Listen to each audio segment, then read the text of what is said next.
कहते हैं कि इस दुनिया में सबसे ताकतवर चीज इंसान का मन होता है।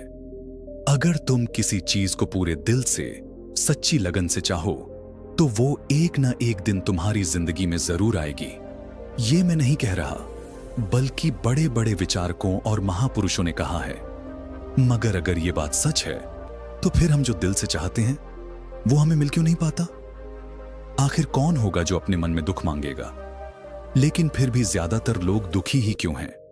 हर कोई अपने मन में सफलता की चाह रखता है, ढेर सारा पैसा कमाना चाहता है, लेकिन सबको वो मुकाम क्यों नहीं मिलता? क्या कोई इंसान ये सोचेगा कि मैं असफल रहूं या गरीबी में जीऊं? शायद नहीं। तो फिर दो ही बातें हो सकती हैं, या तो वो महापुरुष गलत थे, या फिर कहीं ना कहीं हम ही कुछ गलत कर रहे हैं। आज जो कहानी मैं आपको सुनाने जा रहा हूं, उसमें आपको एक ऐसा रहस्य मिलेगा जो आपके सोचने का तरीका बदल सकता है। इस कहानी के जरिए आपको वो तरीका समझ में आएगा जिससे आप अपने मन को किसी भी दिशा में मोड़ सकते हैं। आप जान पाएंगे कि मन में किसी विचार का बीज कैसे बोया जाता है और कैसे उसे हकीकत में बदला जा सकता है। साथ ही ये भी समझ आएगा कि आकर्षण का सिद्धांत यानी लॉ ऑफ अट्रैक्शन असल में कैसे काम करता है। कहानी भले ही छोटी हो, लेकिन इसका संदेश बेहद गहरा है। तो इससे पहले कि आप इस कहानी में डूब जाएं, चैनल को सब्सक्राइब जरूर कर लें। तो चलिए अब कहानी की शुरुआत करते हैं। यह एक ऐसे इंसान की बात है जिसकी जिंदगी में दुख जैसे उसकी परछाई बन गए थे। वो जो भी करता, कुछ ना कुछ अधूरा ही रह जाता। जब घर लौटता तो वहां भी लड़ाई झगड़े और तनाव उसका इंतजार करते रहते। किसी से मदद मांगता तो हर तरफ से इनकार ही मिलता। ऐसा लगता था जैसे सारा संसार उसके खिलाफ हो गया हो। वो समझ नहीं पा रहा था कि इन दुखों से छुटकारा कैसे पाया जाए। दिन रात उसका दिमाग इसी चिंता में डूबा रहता। नींद उसकी आंखों से कोसों दूर हो चुकी थी और थकावट उसके चेहरे से साफ झलकती थी। आंखों के नीचे गहरे काले घेरे बताते थे कि वो इंसान अंदर से कितना टूट चुका है। कई बार उसके मन में ऐसे विचार भी आते कि जीवन खत्म कर दिया जाए, लेकिन अपने परिवार की चिंता उसे इस अंधे रास्ते पर जाने से रोक देती थी। आखिरकार उसने ठान लिया कि अब बस, चाहे कुछ भी करना पड़े, चाहे कितनी भी मुश्किल राहों से गुजरना पड़े, लेकिन वो अपने दुखों से मुक्ति जरूर पाएगा। इसी जज्बे के साथ एक दिन उसने अपने एक दोस्त से पूछा, यार मैं अपनी जिंदगी को कैसे बदलूं? तो उसके मित्र ने कहा, किसी संत या बाबा के पास जाओ। उनके पास एक ऐसा मंत्र होता है जिससे सारे दुख दूर हो सकते हैं। दोस्त की बात उस आदमी के मन में गहराई से उतर गई। अब उसे पूरा यकीन हो चला था कि सिर्फ कोई संत, बाबा या आध्यात्मिक व्यक्ति ही उसके दुख दूर कर सकता है। इसलिए जब भी उसे किसी बाबा के बारे में जानकारी मिलती, वो सीधा उनके पास पहुंच जाता। हर बार वो अपनी परेशानियां सुनाता और कहता, बाबा मैं हर वो काम करने को तैयार हूं जो आप कहें, बस मुझे इस दुख भरी जिंदगी से निजात दिला दीजिए। बाबा उसे कुछ टोटके या उपाय बता देते और बदले में दान दक्षिणा मांगते। साथ में कहते, ये उपाय विधि पूर्वक करोगे तो घर में सुख शांति लौट आएगी। आदमी पूरी श्रद्धा से वो सारे उपाय घर जाकर करता जैसे बाबा ने कहा था, लेकिन तमाम कोशिशों और टोटकों के बावजूद उसकी जिंदगी में कोई सुधार नहीं आया, बल्कि हालात और भी बदतर हो गए। हर बाबा सिर्फ उपाय बताकर पैसे लेता रहा और उसका पैसा धीरे धीरे खत्म होता गया। अब उसके पास दुखों के साथ साथ आर्थिक तंगी भी जुड़ गई। उसे लगने लगा कि इन बाबाओं के पास जाकर उसने और ज्यादा दुख पाल लिए हैं। वो उलझन में पड़ गया, आखिर क्या करूं, फिर जाएं या ना जाएं। इसी बीच किसी ने उसे सुझाव दिया कि घर में एक बार हवन करवाओ। कहा गया कि शुद्ध मंत्रोच्चारण और हवन से नकारात्मक ऊर्जा दूर होती है और घर में सुख शांति आती है। यह बात उसके मन को भा गई। उसने एक पंडित को बुलाया और विधिवत हवन करवा डाला। हवन पूरे विधि विधान से संपन्न हुआ। पंडित ने अपना काम किया और बदले में अच्छी खासी दान दक्षिणा लेकर चला गया। लेकिन कुछ ही दिनों में उस व्यक्ति को एहसास हुआ कि उसकी जिंदगी में तो अब भी कुछ नहीं बदला। न कोई सुख आया, न शांति मिली। उसकी परेशानियां या वैसे कि वैसे बनी रहीं। अब तो वो पूरी तरह से टूट चुका था। उसे लगने लगा कि शायद उसकी जिंदगी में कभी भी सुख का सूरज नहीं उगेगा। ये सोच सोचकर उसकी हालत और भी खराब होती गई। फिर एक दिन उसके वही पुराने दोस्त ने उसे एक और बाबा के बारे में बताया, लेकिन इस बार कुछ अलग था। इस बाबा के बारे में कहा गया कि वो किसी से कोई दान दक्षिणा नहीं लेते। उस आदमी को यह बात कुछ खास लगी। उसने सोचा, जो बाबा बिना कुछ लिए ही लोगों की मदद करता है वो जरूर सच्चा और सिद्ध हो सकता है। यही सोचकर वो बाबा से मिलने निकल पड़ा। जब वहां पहुंचा तो देखा कि बाबा गहरी साधना में लीन हैं। वो बिना कोई शब्द बोले चुपचाप उनके सामने बैठ गया और उनके ध्यान से बाहर आने का इंतजार करने लगा। कुछ समय बाद बाबा ने धीरे धीरे आंखें खोली।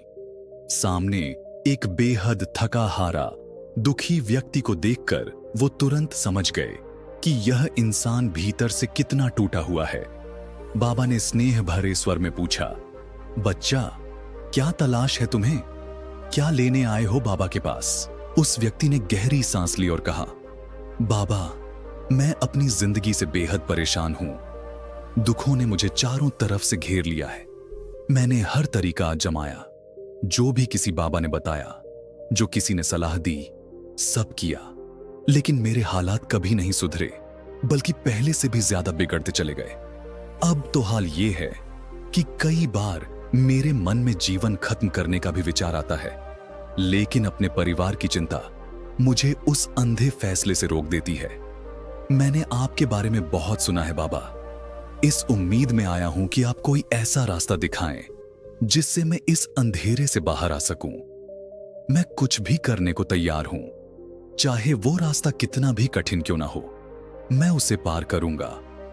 बाबा उसकी आंखों में देख रहे थे और समझ गए कि यह व्यक्ति अंदर से कितना टूटा हुआ है। उन्होंने शांत स्वर में कहा, बेटा, दुखों से छुटकारा पाने का कोई चमत्कारी मंत्र यूं ही नहीं मिलता। उसे पाने के लिए कुछ करना पड़ता है। त्याग, संकल्प और श्रद्धा की परीक्षा देनी पड़ती है। क्या तुम इसके लिए तैयार हो? यह सुनकर उस व्यक्ति के मन में संदेह उभारा। उसे लगा कि शायद ये बाबा भी बाकी सबकी तरह धन मांगेंगे। फिर भी कोई और चारा ना देखकर उसने कहा, बाबा, अगर आपको दक्षिणा चाहिए तो बताइए, मैं देने को तैयार हूं। बस एक बात है, जो भी आप मुझे मंत्र देंगे वो सच्चा हो और उसका असर जरूर हो। जब उसका फल दिखेगा मैं आपकी जितनी भी दक्षिणा होगी दे दूंगा। बाबा मुस्कुराए और बोले, बेटा, दक्षिणा जैसी चीज मेरे लिए बहुत मामूली है, मुझे उसकी कोई जरूरत नहीं। यह सुनकर व्यक्ति थोड़ा चौंका और बोला, तो फिर बाबा, मैं अंगारों पर चलने को भी तैयार हूं, बस आप आदेश दीजिए। बाबा गंभीर हो गए और बोले, अंगारों पर चलना तो बहुत आसान है। जो मैं तुम्हें देने जा रहा हूं वो एक मंत्र नहीं, एक कठिन मार्ग है। क्या तुम सच में उसके लिए तैयार हो? उस व्यक्ति ने बाबा की बात सुनकर आत्मविश्वास से कहा, बाबा, मुझे तो आज तक कभी बंदर का कोई ख्याल नहीं आया, अब क्यों आएगा? आप निश्चिंत रहें, मैं केवल यही सोचूंगा, मैं सुखी हूं, मैं सुखी हूं। बंदर के बारे में सोचने का तो कोई सवाल ही नहीं। इतना कहकर वह व्यक्ति वहां से रवाना हो गया। रास्ते भर मन में दोहराता रहा, मैं सुखी हूं, मैं सुखी हूं। लेकिन अभी कुछ ही कदम चला था कि उसके मन में अचानक एक बंदर की छवि आ गई। विचार आया और चला भी गया, लेकिन अब उसके मन में यह सवाल कौंध गया, आज तक तो कभी बंदर का ख्याल नहीं आया, अब क्यों आया? बस यहीं से दिक्कत शुरू हो गई। उसने उस विचार को पकड़ लिया, वहीं अटक गया। वो यह भूल गया कि उसे क्या सोचना था। अब उसकी पूरी चेतना इसी बात में उलझ गई कि बंदर का ख्याल ना आए, लेकिन जितना वो इससे बचना चाहता उतना ही बंदर का ख्याल गहराता गया। फिर थोड़ी देर बाद उसे होश आया और उसने फिर से मंत्र दोहराना शुरू किया, मैं सुखी हूं, मैं सुखी हूं। लेकिन तभी सामने एक असली बंदर दिख गया। अब उसका ध्यान फिर भटक गया। वो अंदर से लड़ता रहा, बंदर का ख्याल मत आने दो, मत आने दो। लेकिन अब तो हर जगह उसे बंदर ही दिखने लगे थे। जब वो घर पहुंचा तो पत्नी से बोल बैठा, ए बंदरिया, खाना दो, और हां, खाने में बंदर परोस देना। यह सुनते ही वह खुद चौंक गया। मैंने ये क्या बोल दिया? वह बाल नोचने लगा, दीवारों में सिर मारने लगा। आज तक कभी बंदर का ख्याल नहीं आया, अब हर तरफ वही क्यों दिख रहा है? क्या हो गया है मुझे? इस उधेड़बुन में वह पूरी रात सो नहीं सका, करवटें बदलता रहा, बेचैनी में तड़पता रहा। एक साधारण सा विचार कैसे मन पर पूरी तरह हावी हो सकता है, उसे अब समझ आ रहा था। अगली सुबह वह आदमी बिना कुछ सोचे समझे सीधे उसी बाबा के पास पहुंच गया। जैसे ही बाबा नजर आए, वह उनके चरणों में गिर पड़ा और भावुक स्वर में बोला, बाबा, पता नहीं यह क्या चमत्कार हो रहा है। आज तक कभी मेरे मन में बंदर का कोई ख्याल नहीं आया, लेकिन कल से जब से आपने कहा कि बंदर का ख्याल नहीं आना चाहिए, तब से मुझे हर तरफ सिर्फ बंदर ही नजर आ रहे हैं। उसकी आवाज में घबराहट और उलझन साफ झलक रही थी। उसने कांपती आवाज में कहा, बाबा, मुझे तो अब आपके पीछे उस पेड़ पर बैठा बंदर भी दिखाई दे रहा है, वो जो केले खा रहा है। ये सब क्या हो रहा है बाबा? यह सुनकर बाबा मुस्कुरा उठे, फिर शांत स्वर में बोले, बच्चा, मन का जाल एक ऐसा जाल है जिसे समझ पाना आसान नहीं। जब तुम कल मेरे पास आए थे, तब भी यही बंदर इन पेड़ों पर घूम रहे थे, लेकिन तब तुम्हारा ध्यान सिर्फ अपने दुखों पर था, इसलिए तुम्हें बंदर नजर नहीं आए। बाबा थोड़ा रुके, फिर आगे बोले, हमारे मन की यह विचित्र प्रकृति है बच्चा। जिस चीज को हम सबसे ज्यादा दूर करना चाहते हैं, वही चीज हमारे मन में सबसे गहराई से घर कर जाती है। हम उसे जितना भी बाहर निकालने की कोशिश करते हैं, वह उतनी ही मजबूती से हमारे भीतर बैठ जाती है। असल में हम उससे छुटकारा इसीलिए पाना चाहते हैं क्योंकि वह हमारे साथ पहले से बहुत गहराई से जुड़ी होती है। बाबा ने गहरी आवाज में कहा, और अंततः यही हमारे भीतर समा जाती है। हमारे होठों से मैं सुखी हूं, मैं सुखी हूं शब्द निकलते रहते हैं, लेकिन हमारे मन में दुख ही दुख होते हैं। हमारे विचारों में, हमारी सोच में, हमारे मन में सिर्फ दुख ही दुख दिखाई देते हैं। इसीलिए जब तक तुम अपने मन में सच्चे सुख का अनुभव नहीं करोगे, तुम्हारा मैं सुखी हूं कहना कोई फर्क नहीं डालेगा। वह आदमी बाबा की बातों को समझने की कोशिश कर रहा था। बाबा ने धीरे से कहा, तुम्हें केवल अपनी जुबान से यह शब्द नहीं बोलने, यह मंत्र तुम्हारे अंतर मन में समाना जरूरी है। जब तक यह मंत्र तुम्हारे भीतर की गहराई तक नहीं पहुंचेगा, तब तक तुम सच्चे सुख का अनुभव नहीं कर पाओगे। आदमी ने घबराकर पूछा, बाबा, यह मंत्र हमारे अंतर मन में कैसे प्रवेश करेगा? बाबा ने शांत और गंभीर स्वर में उत्तर दिया, बच्चा, अपने दुखों से लड़ना छोड़ दो। जब तक तुम अपने दुखों से लड़ते रहोगे, वह तुम्हारे साथ चिपके रहेंगे, वह तुम्हारे मन में राज्य करते रहेंगे, और जितना तुम उनसे भागने की कोशिश करोगे, वह उतना ही तुमसे जुड़ते जाएंगे। और जिस दिन तुम अपनी सोच से यह तय करोगे कि तुम दुखों से छुटकारा नहीं पाना चाहते, उसी दिन तुम्हारे दुख खुद ब खुद तुम्हारी जिंदगी से गायब हो जाएंगे।